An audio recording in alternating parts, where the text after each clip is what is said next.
ನಮಸ್ಕಾರ ಸ್ನೇಹಿತರೆ, ಭಕ್ತಿ ವೈಭವ ಯೂಟ್ಯೂಬ್ ಚಾನಲ್ಗೆ ತಮಗೆಲ್ಲರಿಗೂ ಸುಸ್ವಾಗತ. ಸ್ನೇಹಿತರೆ, ಇಂದಿನ ವಿಡಿಯೋದಲ್ಲಿ ನೀವು ಭಾಗ 1 ಯಾದವೇಂದ್ರ ತೀರ್ಥರ ಸೌಜನ್ಯದ ಬಗ್ಗೆ ತಿಳ್ಕೊತಾ ಇದ್ರಿ.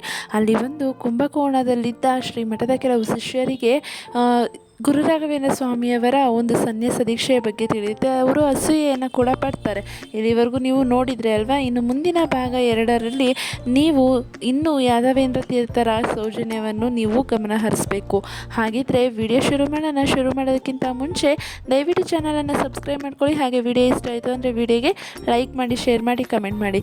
ಸ್ನೇಹಿತರೆ, ಇಲ್ಲಿ ಬಂದು ನವಬೃಂದಾವನದಲ್ಲಿ ತಪೋನಿರತರಾಗಿದ್ದ ಯಾದವೇಂದ್ರರನ್ನು ಕಂಡು ಅವರನ್ನು ಒಲಿಸಿ ಕುಂಭಕೋಣಕ್ಕೆ ಕರೆದುಕೊಂಡು ಹೋಗ್ತಾರೆ.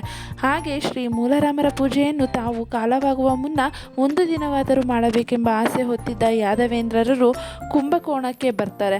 ಆಗ ಶ್ರೀ ರಾಘವೇಂದ್ರರು ಶ್ರೀಮಠದ ಸಕಲ ಗೌರವಗಳೊಂದಿಗೆ ಹೋಗಿ ಯಾದವೇಂದ್ರ ತೀರ್ಥರನ್ನು ಪ್ರೀತಿ ವಿಶ್ವಾಸಗಳಿಂದ ಕರೆತರ್ತಾರೆ.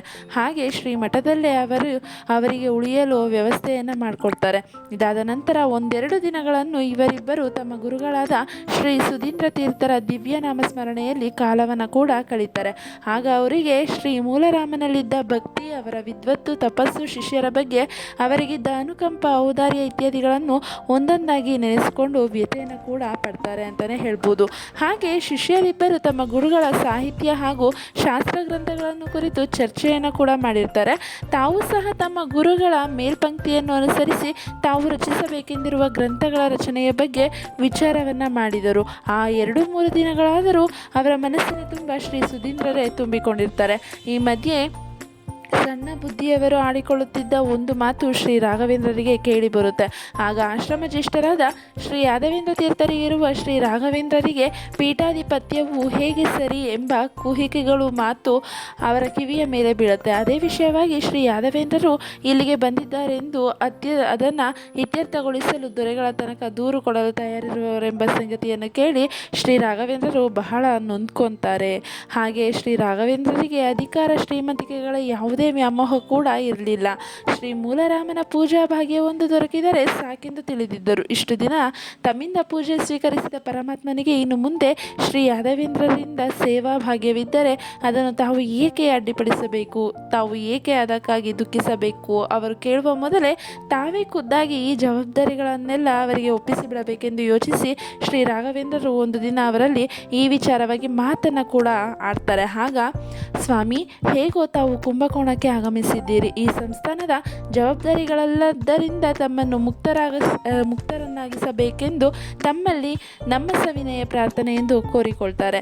ಈ ಮಾತುಗಳನ್ನು ಕೇಳಿ ಶ್ರೀ ಯಾದವೇಂದ್ರರು ಆಶ್ಚರ್ಯಚಕಿತರಾಗ್ತಾರೆ. ಹಾಗೆ, ರಾಘವೇಂದ್ರರೇ, ಏಕೆ ಹೀಗೆ ಮಾತನಾಡುತ್ತಿರುವಿರಿ? ನಾವು ಇಲ್ಲಿಗೆ ಬಂದದ್ದು ನಮ್ಮ ಉತ್ತರಾಧಿಕಾರದ ಹಕ್ಕನ್ನು ಪಡೆಯಲು ಎಂದು ನಿಮಗೆ ಯಾರು ಹೇಳಿದರು? ಹೀಗೆಂಬ ವದಂತಿ ನಮಗೆ ಕೇಳಿ ಬಂತು. ಅದು ಖಂಡಿತ ಸುಳ್ಳು. ಈಗ ಆಶ್ರಮದ ಸೋದರರಾಗಿರುವ ತಮ್ಮನ್ನು ಕಂಡು ಸಂತೋಷಪಟ್ಟು ಹೋಗುವ ಕಾರಣದಿಂದಷ್ಟೇ ನಾವು ಬಂದಿದ್ದೇವೆ. ಶ್ರೀ ಮೂಲರಾಮನನ್ನು ಪೂಜಿಸುವ ಸೌಭಾಗ್ಯ ಎಲ್ಲರಿಗೂ ದೊರಕುವುದಿಲ್ಲ. ತಾವು ಮಹಾಮಹಿಮರು. ಅನೇಕ ಜನ್ಮಗಳ ಪುಣ್ಯ ವಿಶೇಷದಿಂದಲೇ ನೀವು ಶ್ರೀ ಸುಧೀಂದ್ರ ತೀರ್ಥರ ಅಚ್ಚುಮೆಚ್ಚಿನ ಶಿಷ್ಯರಾಗಿದ್ದೀರಿ. ಬ್ರಹ್ಮದೇವನಿಂದ ಪೂಜಿತವಾದ ಶ್ರೀ ಮೂಲರಾಮನನ್ನು ಸೇವಿಸುವ ಮಹಾಯೋಗ ನಿಮಗೆ ದೊರಕಿದೆ. ಅಂತಹ ಭಾಗ್ಯವನ್ನು ನಮಗೆ ಒಂದು ದಿನ ಕರುಣಿಸಿ ಎಂದು ಕೇಳಲು ಬಂದಿದ್ದೇವೆ ಅಷ್ಟೇ. ಈ ಪರಮ ಪವಿತ್ರವಾದ ಸಿಂಹಾಸನವನ್ನು ನಿಮ್ಮಿಂದ ಕಸಿದುಕೊಳ್ಳಲು ನಾವು ಖಂಡಿತ ಬಂದಿಲ್ಲ. ಕುಹಕಿಗಳ ಮಾತುಗಳಿಗೆ ಬೆಲೆ ಕೊಡಬೇಡಿ. ತಾವು ದೈವಾಂಶ ಪುರುಷರು. ಮಹತ್ ಕಾರ್ಯ ಸಾಧನೆಗೆಂದೇ ಅವತಾರವೆತ್ತಿರುವ ತಾವೆಲ್ಲಿ, ನಾವೆಲ್ಲಿ? ನಿಮ್ಮ ಯೋಗ್ಯತೆ ನಮಗೆ ಹೇಗೆ ಬರಲು ಸಾಧ್ಯ? ಇಂತಹ ಸಣ್ಣ ಮಾತುಗಳನ್ನಾಡಿ ನಿಮ್ಮ ಮನ ನೋಯಿಸಿದವರು ನರಕವಾಸಿಗಳಾಗುತ್ತಾರೆ ಎಂದು ಹೇಳುತ್ತಾ ಸಾಧು ಸ್ವಭಾವದ ಅವರ ಕಣ್ಣುಗಳಿಂದ ದುಃಖ ಮಿಶ್ರಿತ ಭಾವೋದ್ವೇಗ ಕಣ್ಣೀರು ತುಂಬಿ ಬರುತ್ತೆ. ಈ ಮಾತುಗಳನ್ನು ಕೇಳುತ್ತಲೇ ಶ್ರೀ ರಾಘವೇಂದ್ರರು ಎದ್ದು ಬಂದು ಶ್ರೀ ಯಾದವೇಂದ್ರರ ಕೈಗಳನ್ನು ಹಿಡಿದು ಮುಖಕ್ಕೆ ಒತ್ತಿಕೊಳ್ತಾರೆ. ಆಗ ಅವರ ಕಣ್ಣುಗಳಿಂದ ಆನಂದದ ಕಣ್ಣೀರ ಕೊಡಿಯೇ ಹರಿಬರುತ್ತೆ. ಕುಹಕಿಗಳ ಮಾತಿಗೆ ಬೆಲೆ ಕೊಟ್ಟು ಇಂತಹ ಪವಿತ್ರಾತ್ಮರ ಬಗ್ಗೆ ಎಂತಹ ತಪ್ಪು ಕಲ್ಪನೆ ಮಾಡಿಕೊಂಡೆ ಎಂದು ಹಳಹಳಿಸ್ತಾರೆ. ಶ್ರೀ ರಾಘವೇಂದ್ರರ ಹಾಗೆ ಶ್ರೀ ಯಾದವೇಂದ್ರರ ಅಭೀಷ್ಟೆಯಂತೆ ಒಂದು ದಿನದ ಮಟ್ಟಿಗೆ ಶ್ರೀ ಮೂಲರಾಮನನ್ನು ಪೂಜಿಸಲು ಅವರಿಗೆ ಅವಕಾಶವನ್ನು ಕೂಡ ಮಾಡಿಕೊಡ್ತಾರೆ. ಯಾದವೇಂದ್ರರು ಮನದಣಿಯೇ ಪರಮಾತ್ಮನನ್ನು ಪೂಜಿಸಿ ತಮ್ಮ ಜನ್ಮ ಸಾರ್ಥಕವಾಯಿತು ಎಂದು ಸಂತೋಷವನ್ನು ಕೂಡ ಪಡ್ತಾರೆ. ಮುಂದೆ ಅವರು ಶ್ರೀ ರಾಘವೇಂದ್ರರನ್ನು ಆತ್ಮೀಯವಾಗಿ ಬೀಳ್ಕೊಂಡು ತೀರ್ಥಯಾತ್ರೆಗೆ ದೇಶ ಸಂಚಾರಕ್ಕೆಂದು ಹೊರಡ್ತಾರೆ. ಈಗ ಅವರು ತಮ್ಮ ಹೆಚ್ಚು ಸಮಯವನ್ನೆಲ್ಲ ಶ್ರೀಹರಿ ಧ್ಯಾನ, ಗ್ರಂಥ ಅಭ್ಯಾಸ, ರಚನೆಯಲ್ಲಿ ಕಳೀತಾ ಇರ್ತಾರೆ. ಆಗ ಶ್ರೀ ವ್ಯಾಸರಾಯರು ರಚಿಸಿದ್ದ ನ್ಯಾಯಾಮೃತಕ್ಕೆ ಬರಬೇಕೆಂದಿದ್ದ ವ್ಯಾಖ್ಯಾನವನ್ನು ಪೂರ್ಣಗೊಳಿಸಿದರು. ನೂರಾರು ಶಿಷ್ಯರಿಗೆ ವಿದ್ಯಾದಾನ ಮಾಡಿ ತಮ್ಮ ಜನ್ಮವನ್ನು ಸಾರ್ಥಕಗೊಳಿಸಿಕೊಂಡರು. ಶ್ರೀ ಯಾದವೇಂದ್ರರು ತೀರ್ಥಯಾತ್ರೆ ಮಾಡುತ್ತಾ ರಾಯಚೂರು ಸಮೀಪದ ಕೃಷ್ಣಾ ನದಿಯ ದಂಡೆಯಲ್ಲಿದ್ದ ಮೂಡುಮಲೆ ಎಂಬ ಹಳ್ಳಿಗೆ ಬಂದಿದ್ದರು.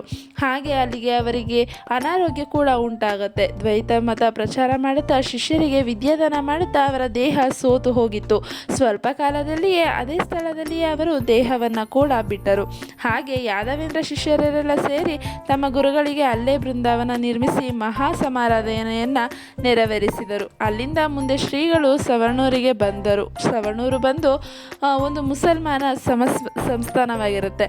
ಅಲ್ಲಿನ ಸುಲ್ತಾನ ಭಗವದ್ ಭಕ್ತ, ಅವನಿಗೆ ಖಂಡೇರಾಯನೆಂಬ ದೈವ ಭಕ್ತನಾದ ಬ್ರಾಹ್ಮಣ ಮಂತ್ರಿ ಇದ್ದನು. ಅಲ್ಲಿಗೆ ಶ್ರೀ ಗುರುಗಳು ಬಂದಿದ್ದರು. ಆ ದಿನವೇ ನವಾಬನ ಮನೆಯಲ್ಲಿ ಇದ್ದ ಒಬ್ಬನೇ ಮಗನು ಹಾವು ಕಚ್ಚಿ ಮರಣಿಸಿದನು. ವೈದ್ಯರು ಮಾಡಿದ ಎಲ್ಲ ಔಷಧೋಪಚಾರಗಳು ನಿಷ್ಪ್ರಯೋಜಕವಾಗಿತ್ತು. ಶ್ರೀ ಗುರು ರಾಘವೇಂದ್ರಗಳ ಮಹಿಮೆ ಅರಿತಿದ್ದ ಖಂಡೇರಾಯನು ಬಂದು ಸ್ವಾಮಿಗಳಿಗೆ ನಮಸ್ಕರಿಸಿ ನವಾಬನ ಮಗನನ್ನು ಬದುಕಿಸಿಕೊಡುವಂತೆ ಪ್ರಾರ್ಥಿಸಿದರು. ಸ್ವಾಮಿಗಳು ಅರೆಕ್ಷಣ ಯೋಚಿಸಿ ಬಾಲಕನಿಗೆ ಅಪಮೃತ್ಯು ಬಂದಿರುವುದನ್ನು ತಮ್ಮ ತಪಶಕ್ತಿಯಿಂದ ತಿಳಿದರು. ಜಾತಿ ಮತಗಳನ್ನು ನೋಡದೆ ನವಾಬನ ಮನೆಗೆ ಬಂದು ಬಾಲಕನ ಮೇಲೆ ಶಂಖೋದಕವನ್ನು ಪ್ರೋಕ್ಷಿಸಲು ಅವನು ನಿದ್ರೆಯಿಂದ ಎಚ್ಚರಗೊಂಡವನಂತೆ ಎದ್ದು ಕುಳಿತನು. ಮುಂದೆ ಅವನ ಶರೀರದಲ್ಲಿ ವ್ಯಾಪಿಸಿದ ವಿಷದ ಬಾಧೆಯು ಮಾಯವಾಗಿ ಅವನು ಕೆಲವೇ ದಿನಗಳಲ್ಲಿ ಮುಂಚಿತನಂತೆ ಆರೋಗ್ಯವಂತನಾದನು. ಈ ಅಸಾಧಾರಣ ಮಹಿಮೆಯನ್ನು ನೋಡಿದ ನವಾಬನು ಶ್ರೀ ಗುರುಗಳ ತನ್ನ ಪಾಲಿನ ದೇವರೆಂದು ತಿಳಿದು ಅವರನ್ನು ಸತ್ಕರಿಸಿದನು ಹಾಗೂ ಅನೇಕ ಕಾಣಿಕೆಗಳ ಸಹಿತ ಕೃಷ್ಣಪುರವೆಂಬ ಗ್ರಾಮವನ್ನು ಜಹಗೀರಾಗಿ ಅರ್ಪಿಸಿದನು. ಶ್ರೀಗಳವರ ಪ್ರಯಾಣವು ಶಿಷ್ಯವೃಂದರೊಂದಿಗೆ ಸಿರಸಂಗಿ ಕಡೆಗೆ ಸಾಗಿತು. ಅವರು ಹೋದಲ್ಲೆಲ್ಲ ಅವರ ಅಮಾನುಷ ಮಹಿಮೆಯು ಲೋಕ ವೇದ ವಾಕ್ಯವಾಗ್ತಾ ಇತ್ತು. ಸಿರಸಂಗಿ ದೇಸಾಯಿಗೆ ಸ್ವಾಮಿಗಳ ವಿಷಯದಲ್ಲಿ ಕೀಳು ಭಾವನೆ ಇತ್ತು. ಅವನು ತನ್ನ ದುಷ್ಟ ಗೆಳೆಯರ ಮಾತು ಕೇಳಿ ಸ್ವಾಮಿಗಳನ್ನು ಪರೀಕ್ಷಿಸಲು ಒಂದು ಒನಕೆಯನ್ನು ಚಿಗುರಿಸಿ ಹೂ ಹಣ್ಣು ಬಿಡುವಂತೆ ಮಾಡಲು ಕೇಳಿಕೊಂಡನು. ಆಗ ಜ್ಞಾನಿಗಳಲ್ಲವೇ ಅವರಿಗೆ ಈ ಮಂದಮತಿಗಳ ಅಲ್ಪ ಬುದ್ಧಿಯು ತಿಳಿದು ಹೋಯಿತು. ಆಗ ಅವರಿಗೆ ಬುದ್ಧಿ ಕಲಿಸಬೇಕೆಂದು ಆ ಬಾಲಕನನ್ನು ಪರೀಕ್ಷಿಸಿದಂತೆ ಮಾಡಿದರು. ಅವನು ನಿಜವಾಗಿಯೂ ಸತ್ತಿರುವನೆಂದು ಅವನು ಬದುಕಿಸುವುದು ಅಸಾಧ್ಯವೆಂದು ತಿಳಿಸಿದರು. ಅದರಂತೆ ಆ ದುಷ್ಟರು ಬಾಲಕನ ದೇಹವನ್ನು ಪರೀಕ್ಷಿಸಲು ಅವನು ನಿಜವಾಗಿಯೂ ಮರಣಿಸಿದ್ದನು. ಆ ನೀಚರು ಬಾಲಕನನ್ನು ಬದುಕಿಸಿ ತಮ್ಮ ಉದ್ಧಾರವನ್ನು ಮಾಡಬೇಕೆಂದು ಪರಿಪರಿಯಾಗಿ ಅಂಗಲಾಚಿ ಬೇಡಿಕೊಂಡರು. ಆದರೆ ಉಪ್ಪು ತಿಂದವರು ನೀರು ಕುಡಿಯಲೇಬೇಕೆಂಬಂತೆ ತಪ್ಪು ಮಾಡಿದವರು ದಂಡ ತೆರಲೇಬೇಕಾಯಿತು. ಅವರು ಹುಡುಗನನ್ನು ಬದುಕಿಸಿಕೊಳ್ಳಲಾಗಲಿಲ್ಲ. ಇದರಿಂದ ಮಹಾತ್ಮರ ಜೊತೆ ಎಂದಿಗೂ ಹುಡುಗಾಟ ಸಲ್ಲದು ಎಂಬುದು ಸತ್ಯವಾಯಿತು. ಶ್ರೀಗಳವರು ತಮ್ಮ ಭಕ್ತರ ಬಗ್ಗೆ ಅಪಾರ ಕರುಣೆಯುಳ್ಳವರು. ತಮ್ಮ ಸಂಚಾರ ಮುಂದುವರಿಸುತ್ತಾ ಅವರು ಒಂದು ಗ್ರಾಮಕ್ಕೆ ಬಂದರು. ಅಲ್ಲಿ ಅವರ ಭಕ್ತನೊಬ್ಬ ಮನೆಯಲ್ಲಿ ಮಂಗಳ ಕಾರ್ಯ ನಡೆದಿತ್ತು. ಆಗ ಅವರ ಮಗನಿಂದ ಅಂದೇ ವಿವಾಹ, ಅಂದರೆ ಅವನಿಗೆ ಮಗನಿರ್ತಾರೆ, ಅವರಿಗೆ ಅಂದೇ ವಿವಾಹವಾಗಿತ್ತು. ಮಾರನೆಯ ದಿನ ಬೆಳಗ್ಗೆ ಮಗ ಮನೆಯಲ್ಲೇ ಓಡಾಡುತ್ತಿದ್ದಾಗ ಬಾಗಿಲ ಚೌಕಟ್ಟು ತಲೆಗೆ ಬಡಿದು ರಕ್ತಸ್ರಾವದಿಂದ ಅವನು ಮರಣಿಸಿದನು. ಅವನ ಪತ್ನಿ ಗೋಳಾಡುತ್ತಾ ತಮ್ಮ ಗ್ರಾಮಕ್ಕೆ ಬಂದಿದ್ದ ಶ್ರೀ ಗುರುಗಳರನ್ನು ಕಂಡು ತನ್ನ ಮಾಂಗಲ್ಯ ಭಾಗ ಉಳಿಸಿಕೊಡುವಂತೆ ಅವರ ಪಾದಗಳಿಗೆ ನಮಸ್ಕರಿಸಿದಳು. ಶ್ರೀಗಳು ಆಕೆಯ ಭಕ್ತಿಗೆ ಮೆಚ್ಚಿ ಆಕೆಯ ಪತಿಯನ್ನು ಬದುಕಿಸಿಕೊಟ್ಟರು ಹಾಗೂ ಆ ದಂಪತಿಗಳನ್ನು ಆಶೀರ್ವದಿಸಿ ಬೀಳ್ಕೊಟ್ಟರು. ನೋಡಿದ್ರಲ್ಲ ಸ್ನೇಹಿತರೆ, ಶ್ರೀ ಗುರು ರಾಘವೇಂದ್ರ ಸ್ವಾಮಿಗಳು ಹಾಗೆ ಯಾದವೇಂದ್ರ ತೀರ್ಥರು ಬಂದು ಹೇಗೆ ಶ್ರೀ ಮೂಲರಾಮನನ್ನು ಪೂಜಿಸಿದ್ರು, ಹಾಗೆ ಅವರ ಭಕ್ತಿಗೆ ಹೇಗೆ ಯಾದವೇಂದ್ರ ತೀರ್ಥರು ಸೌಜನ್ಯದಿಂದ ನಡ್ಕೊಂಡ್ರು ಅಂತ. ಸ್ನೇಹಿತರೆ, ಈ ಒಂದು ಮಾಹಿತಿ ಹಾಗೆ ಶ್ರೀ ಗುರು ರಾಘವೇಂದ್ರ ಸ್ವಾಮಿಗಳ ಪವಾಡಗಳು ನಿಮಗೆ ಇಷ್ಟ ಆಗಿದೆ ಅಂತ ಅನ್ಕೊತೀನಿ. ಇಷ್ಟ ಆಗಿದ್ರೆ ವಿಡಿಯೋಗೆ ಲೈಕ್ ಮಾಡಿ, ಶೇರ್ ಮಾಡಿ, ಕಮೆಂಟ್ ಮಾಡಿ. ಹಾಗೆ ದಯವಿಟ್ಟು ಚಾನಲನ್ನು ಸಬ್ಸ್ಕ್ರೈಬ್ ಮಾಡ್ಕೊಳ್ಳಿ. ವಿಡಿಯೋ ವೀಕ್ಷಿಸಿದ್ದಕ್ಕಾಗಿ ಧನ್ಯವಾದಗಳು.